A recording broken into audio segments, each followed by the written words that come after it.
But with me today, Chief Kimberly Jacobs representing Columbus, Chief Brian Quinn from Upper Arlington, Chief Joe Morbitzer from Westerville, Chief Robert Taylor from Genoa Township, Chief Doug Francis from Hilliard, Chief Dave Wood from Grandview, Chief Gary Best from Powell. Representing Worthington, you have Lieutenant Michael Doherty, and representing Dublin, you have Lieutenant Steve Farmer. What we're trying to convey today is the impact that this one group of criminals is having on multiple jurisdictions.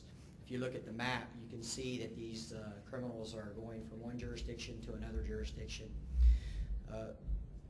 They're involved in stealing cars, stealing from cars, breaking into houses, breaking into garages, sheds, and pretty much whatever property is not anchored down, they are stealing, and then they're getting rid of that property.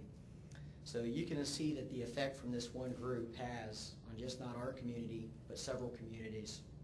Investigators work diligently, as do the crime and intelligence analysts, who by the way put these together for us, our crime intelligence analyst did, to identify these groups and to effectively communicate all the information to the surrounding jurisdictions. Suburbs do the same thing for us. They're in constant contact with our crime analysts.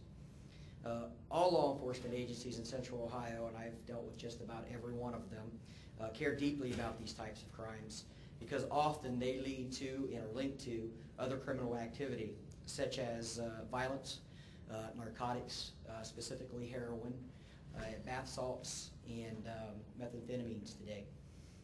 The chiefs of police and their agencies strive to work together as a team to identify, apprehend, and bring before the court these individuals who disrupt the quality of life in our communities. And I say our communities because we deeply care about the citizens that live inside our communities. We too understand the emotional and economic impact that these thieves have on the community, and we work carefully to identify the career recidivists.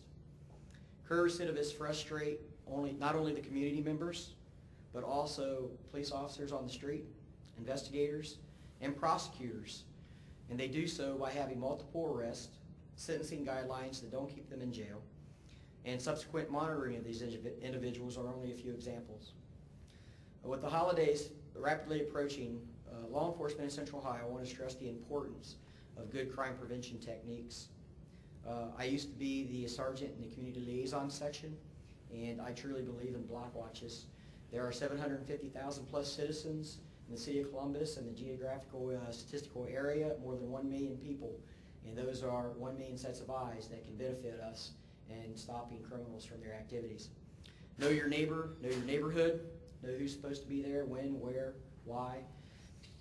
Report suspicious activity with as much detail as possible to the police department. What you seem to think is irrelevant, that may be just that one piece that our crime analyst needs to tie in several criminals into one group at a time. Record serial numbers and valuable property. I can't stress this enough because this property is taken to either a fence or it's taken to a secondhand store or a pawn shop or any place to get rid of it. But if you have a serial number, that helps us in law enforcement not only recover your property, but when we have that individual and through an interview, we can hopefully find out what other crimes they've been linked to and if they're willing to tell us about their associates. Please know that we are doing everything we can to work together to improve the quality of life of the community by reducing property crimes, and we truly want to work with our citizens in accomplishing this mission. Chief Jacobs. Thanks, Bob. I just want to say how much I appreciate the fact that all of these chiefs have come here today to show their support for the communities that we all serve. And we do that in many different ways, as has been described, but we share information on a regular basis. We share strategies on a regular basis. We share officers on a regular basis when needed to help each other, not just solve crimes, but to back each other up. And it's extremely important that the greater Central Ohio area understands that we are all on one team, and that's the law enforcement team. We know that taxpayers want to know what we're doing about the crime that happens in their neighborhood. This is just one group of associates that have been arrested numerous times that we're arresting them. We're finding them, charging them, arresting them. But we need to continue to look at ways to resolve the crime sprees that they go on. And we can only do that if we get the right type of legislation, the right type of support from our communities to make sure that these people are not getting back out on the street day after day after day. We don't want the community to think that we're not doing something about it. So I want to thank the Property Crime Bureau, but everybody in this community, all of the chiefs and all of the resources that they have working for them, that we've brought all that together to share and make sure that we are not missing something and doing as much as we can to protect the property of our citizens. We wanted to do it now as well because we know that the holiday season is coming up. We know that valuables will be left in cars. We're going to use you as the media to educate the community. They can't make themselves victims because there are too many suspects out there willing to take their property away from them.